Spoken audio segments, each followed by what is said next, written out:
आप देख रहे हैं बिहार आजकल और मैं हूं इमरान अली। शख्स से शख्सियत बनने की कहानी सुनेंगे आप खुद उन्हीं की ज़बानी। Face to face with Imran Ali में हर बार आपकी मुलाकात कराते हैं एक नई शख्सियत से।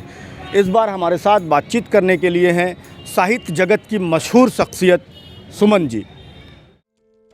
गया जिला हिंदी साहित्य सम्मेलन के महामंत्री सुमंत गयाई जिले के गुरुआ प्रखंड अंतर्गत 12 गांव के निवासी हैं।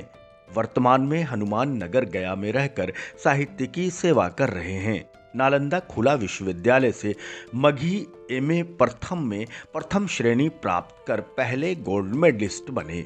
1981 में पहला नाटक अधूरे सपने लिखा, तब से अब तक साहित्य की सेवा निरंतर जारी है। 1990-91 में हस्तलिखित पत्रिका शांति दूत का प्रकाशन किया। बाद में मघी पत्रिका टोला टाटी का संपादन किया। यूट्यूब पर मगहिया खबर समाचार का वाचन विगत 3 वर्षों से कर रहे हैं। बुलेटिन काका, स्नेहानंद, छदम नामों से प्रभात खबर, सन्मार्ग, आज दैनिक समाचार पत्रों में मघी के व्यंग्यात्मक आलेख लिखते रहे। हिंदी और मघी में एक समान रूप से साहित्य की गद्य और पद दोनों विधाओं में अपनी रचना कर रहे सुमंत बिहार सरकार के मघी अकादमी के सम्मानित सदस्य भी रहे। इनकी प्रकाशित पुस्तकें हैं फुलवा व रिश्ता, नर्क जिंदगी नाटक, आसरा के डोर, कोरोना कविता संग्रह, आधा सच आधा झूठ भाग 1 व भाग 2 कोरोना काल में कहानी संग्रह। आकाशवाणी और दूरदर्शन केंद्र पटना से इनकी कविता, कहानी, वार्ता प्रसारित होती रहती है।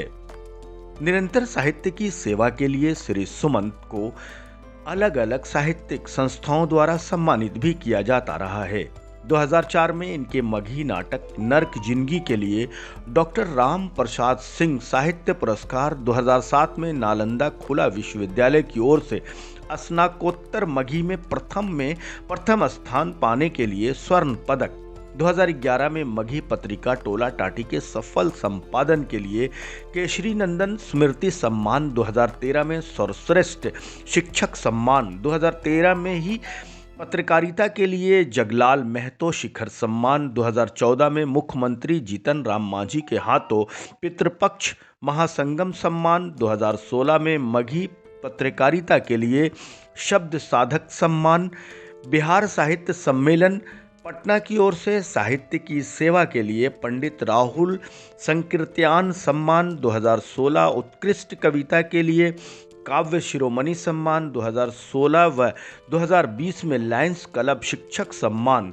2021 में डॉक्टर मंजू करण स्मृति सम्मान, 2022 में सतीश मिश्र सम्मान से सम्मानित भी किए जा चुके हैं। सुमन जी, आपका स्वागत है बिहार आजकल में। सबसे पहले बिहार आजकल के तमाम श्रोताओं को मैं प्रणाम करता हूं। और इमरान भाई, यह बड़ी बात है। अगर हम साहित्य की सेवा कर रहे हैं तो मैं समझता हूं कि हमारा जीवन सफल है जी। और कुछ करूं ना, जाना तो है दुनिया से, तो कुछ लगता है कि कुछ करके जाऊं। और साहित्य एक ऐसा क्षेत्र है कि यहाँ आप काम कीजिएगा तो आप मर नहीं सकते हैं, आपका जीवन सफल हो गया। तो मैं इसी में आनंदित हूँ और साहित्य की सेवा कर रहा हूँ, लगातार कर रहा हूँ। हम अपने दर्शकों को बता दें कि कहा जाता है कि साहित्य जो है वो कला की माँ है। एक लेखक जब कोई कहानी लिखता है तभी उसको कोई एक्टर अभिनय करता है, कोई रंगकर्मी उस पर, कोई सिंगर उसको गाता है। मतलब जब तक माँ नहीं होगी तो बच्चे नहीं होंगे। मैं जहाँ तक सुमन जी समझता हूँ तो काम बहुत कठिन है। आपने कैसे चुना साहित्य को? ये साहित्य से जुड़ना बहुत मुश्किल काम है और बहुत ज्ञान की ज़रूरत होती है। कैसे इधर जुड़ाव हुआ आपका? दरअसल इमरान जी, मेरी पढ़ाई शुरू होती है रानीगंज से, इमामगंज में रानीगंज। वहाँ हमारे पिताजी हाई स्कूल में शिक्षक थे और उस समय मैं 78 की बात कर रहा हूँ। 1978 में वहाँ पे एक नाटक खेला गया था, इनकलाब चीख उठा। अच्छा। और तब मैं बहुत बच्चा था, तो उसमें हमारे फादर भी रोल कर रहे थे, अन्य लोग भी रोल कर रहे थे। तो उस समय लगा कि अरे हमें भी कुछ करना चाहिए। तो मुझे नाटक में अभिनय करने का मौका नहीं मिला, लेकिन उस समय से लगा कि मैं भी नाटक लिखूंगा। और जब मैंने मैट्रिक की परीक्षा पास की तो सन 1981 में पहला नाटक लिखा अधूरे सपने। और वहाँ से फिर मेरी साहित्यिक यात्रा चलती रही और आज तो नाटक हो, कहानी हो, कविता हो, हर विधा पर मैं अपनी कलम चला रहा हूँ और लगातार लिखे जा रहा हूँ। सर, इन तमाम चीज़ों में गद्य भी लिखते हैं, पद भी लिखते हैं, लेकिन आपकी रुचि किधर ज़्यादा है और सफलता किस क्षेत्र में मिली ज़्यादा? साहित्यिक यात्रा की शुरुआत मैंने तो नाटक विधा से की और बाद में जब नाटकों का दौर ख़त्म हो गया तो गद्य विधा में ही रहा। फिर बाद में कहानियाँ लिखने लगा, लेकिन कविताएं भी लिखा करता हूँ और समान रूप से कविता संग्रह भी प्रकाशित है, कहानी संग्रह भी प्रकाशित है, लेकिन मेरी अभिरुचि गद्य विधा की ओर अधिक है। गद्य विधा की। तो उसमें मैं क्या लिखते रहे?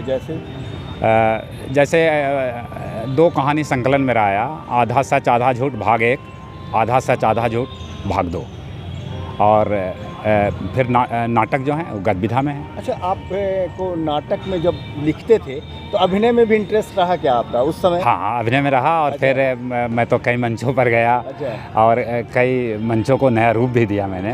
अच्छा, कुछ रोल किया आप आपने उस समय में जब शुरुआती दौर था? रोल तो प्राय नहीं किया करता था, क्योंकि मंच का संचालन करना होता था। तो मंच संचालन में ही सारा समय निकल जाता था, तो रोल नहीं किया।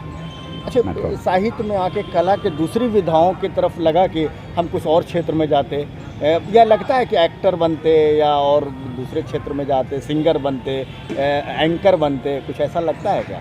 ऐसा बहुत कुछ लगा नहीं, इसलिए कि बाद में हमारे गुरु के तौर पर सहवाल जी आए और लगा कि सहवाल घर में बैठे बैठे कलाकारों से ऊपर हैं। उनके कई फिल्मों की शूटिंग यहाँ पे हुई और उस समय चूँकि सहवाल जी मेरे अभिन्न मित्र भी रहे और मेरे गुरु भी रहे, दोनों चीज़। चूँकि चंदौती ब्लॉक में हम दोनों ने साथ साथ काम किया, तो उनका असर हम पे बहुत अधिक है।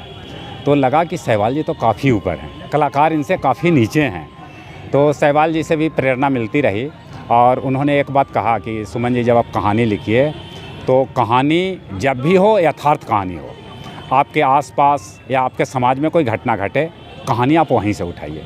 और मेरी कहानियाँ प्राय उसी तरह की रहती हैं। तो आपकी कहानी भी कहीं कुछ उस पर फिल्मों का काम हुआ क्या? हाँ, कुछ टेली फिल्म या फिल्म ऐसी बनी कुछ? ना, टेली फिल्म और फिल्मों का काम तो हुआ नहीं अब तक, लेकिन कहानी संग्रह रहा और उसे कई लोगों ने पसंद किया। तो काम प्रभावित हुआ क्या? जैसे आपने बताया कि चंदौती ब्लॉक में आप थे, फिर बभी शिक्षक आप थे, तो आपके क्या इसका प्रभाव पड़ता है कुछ? नहीं, काम प्रभावित नहीं हुआ और मैं बड़ा समय का पाबंद रहा। समय की पाबंदी है।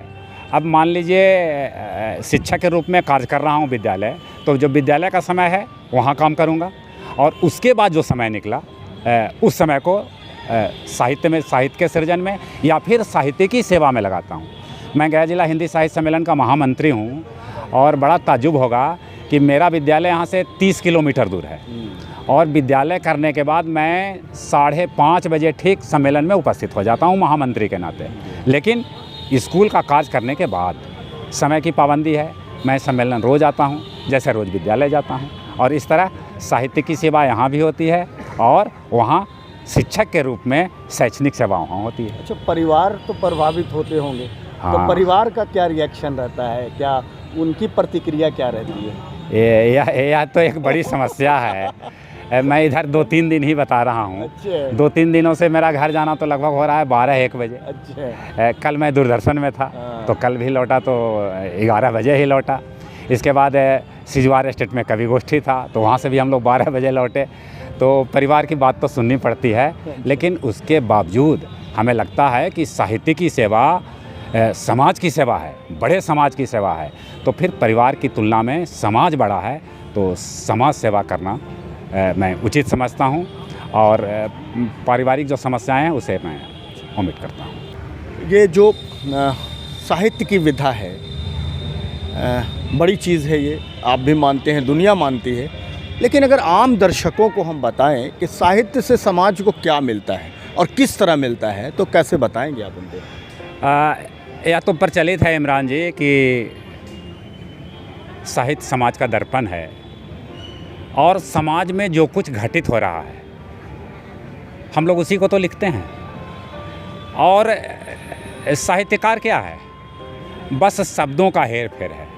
हम शब्दों की हेरा फेरी करते हैं, शब्दों की जादूगिरी करते हैं और वही तो साहित्य बन जाता है। पढ़ते तो वही हैं, कखारा ही सारे लोग पढ़ते हैं, वर्णमाला वही है, शब्द वही हैं, शब्दों का हेर फेर यही साहित्य है। और साहित्य से साहित्य न रहे तो फिर समाज की आप कल्पना नहीं कर सकते। ये जो जहाँ न पहुँचे रवि वहाँ पहुँचे कवि, ये क्या कहता है? बिल्कुल, कवि की पहुँच वहाँ तक होती है जहाँ आम लोगों की पहुँच नहीं होती। जी। तो सचमुच कवि हों, साहित्यकार हों, समाज के उस तबके तक पहुँचते हैं जहाँ आम लोगों की पहुँच नहीं होती। हम अपने दर्शकों को बता दें कि जो ये आज़ाद पार्क है जहाँ मैं बैठा हूँ, बड़ा ही मशहूर है ये गया में, और यहाँ इसे सांस्कृतिक केंद्र भी कहा जाता है। आज़ाद पार्क अपने साहित्यिक और सांस्कृतिक आयोजनों के बारे में मामले में ये केंद्र माना जाता है। और इसके दक्षिण दिशा में हिंदी साहित्य सम्मेलन का कार्यालय भी है। तो यहाँ पे मुझे बातचीत करना सुमन जी से और ज़्यादा अच्छा लग रहा है। जब बात निकली है कविता की और कवि और रवि, तो मेरी इच्छा होगी कि आप हमारे दर्शकों के लिए 4 पंक्ति कम से कम मगही रचना सुना दें। बिल्कुल। गांव में धान की कटनी हो रही है, बात यहीं से उठा रहा हूँ। लग गेलै धान के कटनिया, लग गेलै धान के कटनिया, ए धनिया हारे गढ़ा देबो ना। लग गेलै धान के कटनिया, ए धनिया हारे गढ़ा देबो ना। सोना सन ई बेरे उपजल धान है, सोना सन ई बेरे उपजल धान है। कट्ठा में 2 मन होबे के अनुमान है। भर जातै ई बेलखरी हनिया, भर जातै ई बेलखरी हनिया, ए धनिया हारे गढ़ा देबो ना। लग गेलै धान के कटनिया, ए धनिया हारे गढ़ा देबो ना।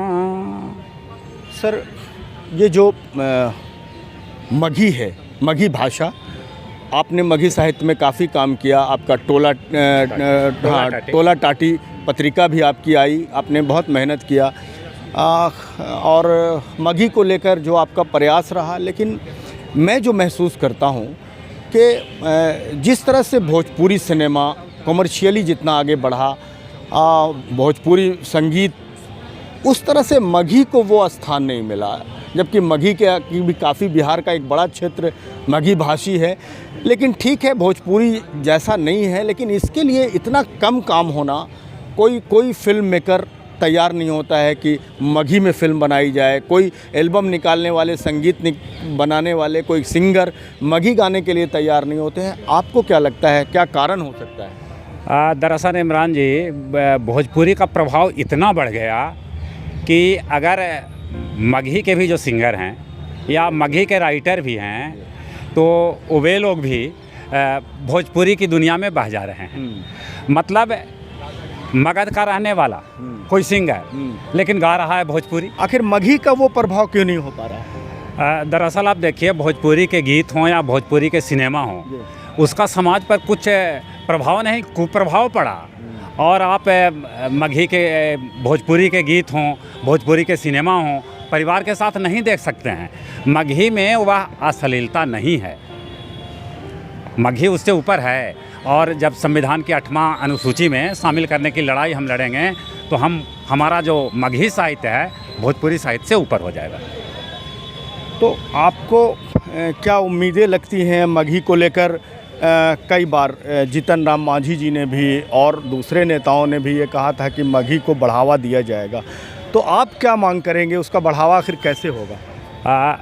मगही का बढ़ावा तो तभी होगा जब संविधान की 8वीं अनुसूची में जिस तरह मैथिली को मिला स्थान, जिस दिन मगही को मिल जाएगा तो फिर इसका विकास हो जाएगा।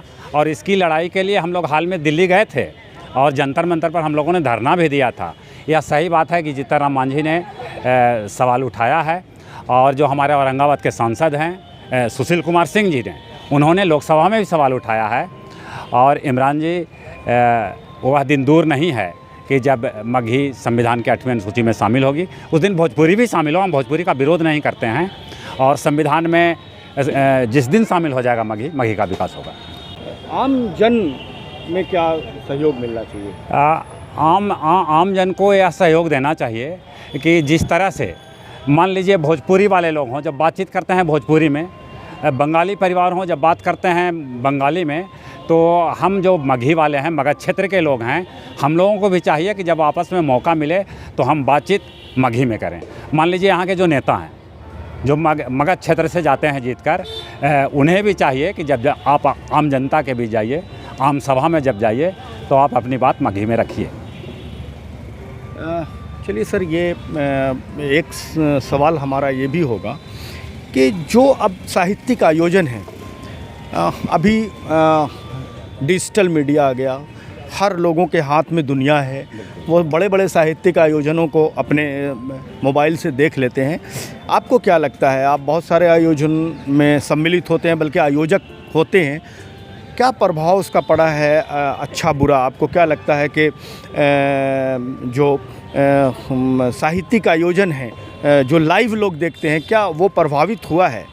वह तो प्रभाव डालता है, और यह सच है कि मगही पीछे है इलेक्ट्रॉनिक मीडिया में, खासकर साहित्यिक आयोजनों में। खासकर हम लोग मंच पर साहित्यिक आयोजन किया करते हैं, तो वहाँ तो मगही के साहित्यकार हैं, तो मगही में अपनी रचना का पाठ किया करते हैं। लेकिन आप यूट्यूब पर देखिएगा तो मगही के गीत कम मिलेंगे, भोजपुरी की तुलना में कम मिलेंगे, हिंदी की तुलना में कम मिलेंगे। तो इलेक्ट्रॉनिक मीडिया में काम करने की ज़रूरत है मगही के लिए। और ख़ासकर मैं युवाओं से आग्रह करना चाहूँगा, जो युवा वर्ग है, जो बूढ़े हो गए उनसे तो बहुत उम्मीद नहीं की जा सकती, लेकिन जो युवा वर्ग हैं इस कार्य में आगे हैं। हम अपने दर्शकों को बता दें कि इन दिनों जो क्षेत्रीय भाषा है, या हम कहें कि हमारी जो राष्ट्रीय भाषा हिंदी है, या दूसरी राज्य भाषा बिहार की उर्दू है, और जो क्षेत्रीय भाषा यानी मगही है, मैथिली है, भोजपुरी है, इन तमाम क्षेत्रीय भाषा के लोग भाषा को लेकर भी चिंतित हैं। क्या प्रभाव पड़ेगा जो क्षेत्रीय भाषा लोग छोड़ रहे हैं, अपनी मातृभाषा छोड़ रहे हैं? बस लगता है कि अंग्रेज़ी में ही सब कुछ है, तो कोशिश भी नहीं कर रहे हैं लोग। जो तमाम भाषाविद हैं या फिर जो हमारे समाज के प्रबुद्ध लोग हैं, उन्हें तो इस बात की चिंता है कि अगर क्षेत्रीय भाषा का विकास नहीं हो सका तो फिर जो यह हमारा समाज है वह भी संगठित नहीं रहेगा। यह विश्व की चिंता है, न केवल अपने देश में, न केवल अपने राज्य में, बल्कि विश्व स्तर पर यह आंकड़ा आया कि कई क्षेत्रीय भाषा विलुप्त हो रहे हैं। और उसी कड़ी में बिहार की जो 3 क्षेत्रीय भाषाएं मूल रूप से हैं, मगही, भोजपुरी और मैथिली, और हमारी राज्य की दूसरी राजभाषा उर्दू, वहाँ भी समस्या है। और जो हमारे प्रबुद्ध लोग हैं इसके लिए चिंतित हैं और कोशिश कर रहे हैं। आप बच्चों को आज उर्दू नहीं पढ़ाएंगे, आप बच्चों को मगही नहीं सिखलाएंगे, आप बच्चों को, अपने बच्चों को भोजपुरी नहीं सिखलाएंगे, तो जब बच्चे बड़े होंगे तो इस भाषा का क्या होगा? चिंता का विषय है, हमें चिंता करनी चाहिए। क्या संदेश होगा युवाओं को, क्या कहेंगे आप? और हम युवाओं के साथ साथ जो परिवार के लोग हैं जो अपने बच्चों को अंग्रेजी स्कूल में पढ़ा रहे हैं, अभिभावक हैं, मैं उन्हें संदेश देना चाहता हूं कि आप बच्चों को अंग्रेजी स्कूल में पढ़ाइए, अच्छी बात है, लेकिन बच्चों को हिंदी की भी शिक्षा दीजिए। अगर हमारे मुस्लिम बच्चे हैं तो उन्हें उर्दू की शिक्षा दीजिए, क्षेत्रीय भाषा में बातचीत करना सिखाइए। आप देखिए, क्षेत्रीय भाषा में जितनी मिठास है, अंग्रेजी में उतनी मिठास है क्या? नहीं मिठास है। पिता पुत्र का संबंध हो, माता पुत्र का संबंध हो, भाई भाई का संबंध हो, भाषा के आधार पर, बोली के आधार पर वह संबंध अधिक प्रगाढ़ होता है। लेकिन और भाषा में, मैं मैथिली में या भोजपुरी में तो देखता हूँ कि लोग इंसल्ट नहीं फील करते। ये मगही के लोग जो पढ़े लिखे लोग हो जाते हैं या जो संपन्न लोग हो जाते हैं, वो मगही में बात करने को थोड़ा इंसल्ट जैसा फील करते हैं। उसको कैसे देखते हैं आप, और कारण क्या है उसका?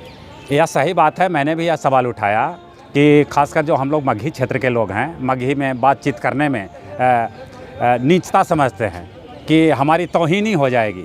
लेकिन जानकर ताजुब हुआ कि दुनिया के 13 देशों में हैं बिहार के लोग, दुनिया के 13 देशों में, और उन 13 देशों में केवल 2 ही कारण रहा जिसके कारण आज तक बचे हैं, और वह है भाषा और बेटी। 2 चीज़ को बचा कर रखा। उनकी भोजपुरी भाषा थी तो भोजपुरी भाषा को बचा कर रखा, मगही भाषा थी, मगही भाषा को बचा कर रखा, और बेटी को बचा कर रखा। इसी का परिणाम है कि आज हम बड़े गर्व के साथ कहते हैं कि हम दुनिया के 13 कई जगह तो हम शासक बने हैं। तो भाषा बचाना ज़रूरी है, और मगही वाले लोग अगर ऐसी गलती कर रहे हैं तो उन्हें अपनी गलती सुधारनी होगी और मगही में काम करना होगा। चलिए सर, ये तमाम बातें हुई, बहुत विस्तार से आपने सब कुछ बताया, लेकिन अभी जो युवा पीढ़ी है, आपने भाषा को लेकर ज़रूर ये बात बताई कि अभी क्षेत्रीय भाषा लोग नहीं उसको अपना रहे हैं, मात्र अंग्रेज़ी की तरफ ही भाग रहे हैं। लेकिन ऐसा भी तो देखा जा रहा है कि साहित्यिक लगाव भी युवाओं का नहीं है। अब बहुत कम किसी भी कार्यक्रम में, गोष्ठियों में, हमें याद आता है कि जब हम लोग छोटे थे तो बहुत कम उम्र से मंच पे जाते लोगों को देखते थे, मैं खुद भी जाता था। लेकिन अब जो नई पीढ़ी है वो समझती है कि ये सब काम समय की बर्बादी है और इसमें कुछ नहीं है, और बस उस तरफ उनका कुछ भी रुझान नहीं है। तो क्या कहेंगे आप? देखिए, एक टेलीविज़न युग आया और उसके बाद मोबाइल का युग आया। टेलीविज़न युग ने परिवार को बर्बाद किया, और मोबाइल युग ने अब तो पूरी की पूरी पीढ़ी को ही बर्बाद कर रहे हैं। सारे लोग मोबाइल में लगे हैं। तो बच्चे जो हैं, युवा हैं, उनके अभिभावक तो हम ही हैं। अभिभावक को भी चाहिए कि अपने बच्चों को सीख दें कि साहित्य की ओर जुड़ो। और देखिए, हमारा जो यहाँ साहित्य सम्मेलन है, हम काव्य संध्या चलाते हैं लगभग 9 वर्षों से। अभी हमारा 429वां होगा।